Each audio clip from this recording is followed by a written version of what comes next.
എല്ലാവർക്കും പുതിയൊരു റെസിപ്പി വീഡിയോയിലേക്ക് സ്വാഗതം. ഇന്ന് ചെയ്യാൻ പോകുന്നത് റാഗി നീർദോശയാണ്. നമ്മൾ പച്ചരി മാത്രം വെച്ചിട്ടല്ലേ അധികം നീർദോശ ചെയ്യാറുള്ളത്.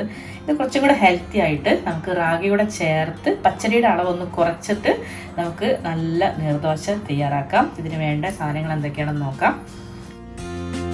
ഞാൻ ഈ ഒരു ഗ്ലാസ്സിന് ആണ് ഞാൻ എല്ലാ സാധനങ്ങളും അളന്നിട്ടുള്ളത്.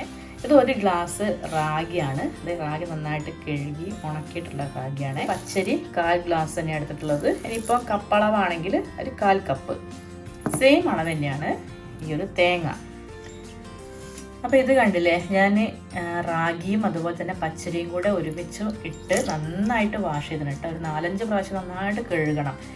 അതിനുശേഷം നമ്മൾ വെള്ളത്തിൽ കുതിർത്ത് വെക്കുക. ഒരു 6 മുതൽ 7 മണിക്കൂർ അത്രയും നേരം നമുക്ക് കുതിർക്കണം. അതിനുശേഷം തേങ്ങയും കൂടെ ചേർത്ത് നമുക്ക് മിക്സിയിലിട്ടിട്ട് നന്നായിട്ട് അരയ്ക്കണം. നല്ല പേസ്റ്റ് പരുവത്തിൽ അരച്ചെടുക്കാം.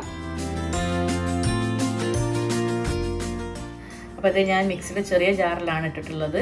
കൂടെ തേങ്ങയും കൂടെ ഇട്ടിട്ടുണ്ട്. ഇത് നന്നായിട്ട് അരച്ചു കൊണ്ടുവരാം. പാകത്തിന് വെള്ളം ചേർത്താൽ മതി. ഇപ്പം തന്നെ ഒരുപാട് കൂടുതൽ വെള്ളം ഒഴിക്കണ്ടേ.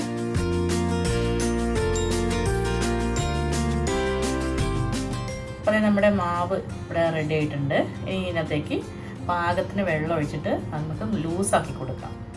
ഫസ്റ്റ് ഞാൻ ഒഴിച്ചു കൊടുക്കുന്നത് ഈ ജാറ് കഴുകിയ വെള്ളമാണ് കേട്ടോ. ഇതാണ് നമ്മുടെ ദോശയുടെ പാകം. നമുക്കിതിനകത്തേക്ക് കുറച്ച് ഉപ്പിട്ട് കൊടുക്കാം.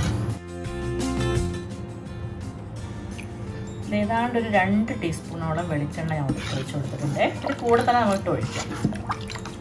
ഞാനിത് നോൺ സ്റ്റിക്കിൻ്റെ തവയിലാണ് ചൂടാൻ പോകുന്നത്. അതുകൊണ്ടാണ് ഞാനിപ്പം മാവിൽ ഈ ഒരു വെളിച്ചെണ്ണ ഒഴിച്ചത്. നമ്മളിപ്പം ഇരുമ്പിൻ്റെ ചട്ടിയിലാണ് ചെയ്യുന്നതെങ്കിൽ അതിൻ്റെ ആവശ്യമില്ല. നമ്മൾ ഇരുമ്പ് ചട്ടിയിൽ ഇത് ചുടുന്നതിന് മുന്നേ എണ്ണ തേച്ച് കൊടുത്താൽ മതി. ചട്ടി നല്ല ചൂട് വേണം കേട്ടോ. നല്ല ചൂടിലേക്കാണ് നമ്മളത് ഒഴിച്ചു കൊടുക്കേണ്ടത്. നമ്മുടെ മാവ് എടുക്കുമ്പോഴെപ്പോഴും ഇതേപോലെ തന്നെ ഇളക്കിയിട്ട് വേണം എടുക്കാനേ. നമ്മൾ ഇതേപോലെ ഒഴിച്ച് കൊടുക്കുമ്പോൾ ഇതേപോലെ ഹോൾ വരണം കേട്ടോ ദോശയിൽ. ഇതാണ് നമ്മുടെ നീർദോശയുടെ പാകം. അപ്പോൾ അത് കിട്ടിയിട്ടില്ല എങ്കിൽ കുറച്ചും കൂടെ വെള്ളം ചേർത്ത് ഒന്ന് ലൂസാക്കി കൊടുത്താൽ മതി. എന്നിട്ടത് മൂടി വെച്ചിട്ടാണ് വേവിക്കുന്നത്. ഒരു 2-3 മിനിറ്റ് ഒന്ന് മൂടി വെച്ച് വേവിച്ചിട്ടുണ്ടെങ്കിൽ തുറന്ന് വെച്ചിട്ടും ഒരു 1 മിനിറ്റ് കഴിഞ്ഞിട്ടേ നമ്മൾ തിരിച്ചിടാൻ പാടുള്ളൂ കേട്ടോ. ഇല്ലെങ്കിൽ ഒട്ടിപ്പിടിക്കും അതിൻ്റെ അത് ആവി കയറിയിട്ട്. അപ്പോൾ ഒന്ന് മറിച്ചിട്ടതിന് ശേഷം ഇതേപോലെ കറക്റ്റായിട്ട് ഒന്ന് മുരിയിച്ചെടുക്കുക. പിന്നെ ഇതേപോലെ ഈ മാവിൽ നമുക്ക് കുറച്ച് സവാളയും അല്ല പച്ചമുളക്, ക്യാരറ്റ്, പിന്നെ അതുപോലെ കറിവേപ്പില ഒക്കെ ഇട്ടിട്ട് നമ്മൾ റവ ദോശ ചെയ്യുന്നുണ്ടല്ലോ, അതിൽ ചേർക്കുന്ന അതേ ഇൻഗ്രീഡിയൻസ് എല്ലാം ഇട്ടിട്ട് കുറച്ചൊരു സ്പൈസി ആക്കിയിട്ട് നമുക്കിത് ചെയ്തെടുക്കാൻ പറ്റും. അപ്പം അതെല്ലാം ഓരോരുത്തരുടെ ഇഷ്ടം പോലെ എങ്ങനെ വേണമെങ്കിലും ആവാം. കുറച്ച് തേങ്ങ ചിരവിട്ടിട്ടുണ്ടെങ്കിലും ടേസ്റ്റാണ്. ഇതിനകത്തേക്ക് ചെറിയുള്ളി മുറിച്ചിടാം. അങ്ങനെ പല രീതിയിലും ഇത് ചെയ്തെടുക്കാൻ പറ്റും. കൂടെ കഴിക്കുന്നത് ഒന്നുകിൽ നല്ല എരിവുള്ള ചമ്മന്തി ആയിരിക്കണം, അല്ലെങ്കിൽ നല്ല തക്കാളി ചട്നി. ഏതായാലും ഈ ഒരു ദോശയ്ക്ക് അത്ര പുളിപ്പോ ഒന്നുമില്ലാത്തതല്ലേ. അപ്പം കുറച്ച് പുളിയുള്ള ഒരു തൊട്ട് കൂട്ടാനുള്ളതാണ് ഏറ്റവും ബെസ്റ്റ് ഇതിന് കോമ്പിനേഷൻ എന്ന് പറയുന്നത്. അപ്പോൾ ഞാനിവിടെ നല്ല കട്ട ചമ്മന്തിയാണ് ഉണ്ടാക്കിയിട്ടുള്ളത്. നല്ല ടേസ്റ്റാണ് കേട്ടോ അതിൻ്റെ കൂടെ കഴിക്കാൻ. നമുക്കത് എങ്ങനെയാണ് ഉണ്ടാക്കുന്നത് നോക്കാം. ഇതിൽ ഞാൻ ജാറിലേക്ക് കുറച്ച് തേങ്ങ ഇട്ടിട്ട് ഒരു 5 സ്പൂണോളം തേങ്ങ ചിരവിതിട്ട് കൊടുത്തിട്ടുണ്ട്. കൂടെ തന്നെ ചെറിയുള്ളി ഒരു 6-7 ചെറിയുള്ളി ഉണ്ടായിരുന്നു. പിന്നെ കുറച്ച് കറിവേപ്പില, മുളക് പൊടി, ഇത് കുറച്ച് കാശ്മീരി ചില്ലിയും, പിന്നെ വളരെ കുറഞ്ഞ അളവിൽ നമ്മുടെ സാധാ മുളക് പൊടിയും എരിവുള്ളത്, പിന്നെ കുറച്ച് വെള്ളം, ഇത്തിരി ഉപ്പ് എല്ലാം ഇട്ടിട്ട് ഒന്ന് ചതച്ചെടുത്തു. അതിനുശേഷം വളരെ കുറഞ്ഞ അളവിൽ പുളിയാണ് എടുത്തിട്ടുള്ളത്, വാളം പുളി. കൂടുതലായി പോകണ്ട കേട്ടോ, അപ്പോഴേക്കും ഇതിന് പുളിപ്പ് കൂടിപ്പോകും. വളരെ കുറച്ച് അളവ് മതി.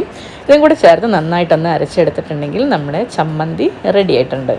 അപ്പോൾ ഇത് ഇതേപോലെ തന്നെ നമുക്ക് കഴിക്കാം, പ്രത്യേകിച്ചൊന്നും ചേർക്കാതെ. ഞാൻ ഇതിനകത്തേക്ക് കുറച്ച് വെളിച്ചെണ്ണ ചേർക്കുന്നുണ്ട് കേട്ടോ. 1 സ്പൂൺ വെളിച്ചെണ്ണ ചേർക്കുന്നുണ്ട്. അത് ആവശ്യമുള്ളവർക്ക് മാത്രം ചേർത്ത് കൊടുത്താൽ മതിയേ. അപ്പോൾ ഇതാണ് ഇതിൻ്റെ ഒരു കോമ്പിനേഷൻ എന്ന് പറയുന്നത്, നീർദോശയും ചമ്മന്തിയും.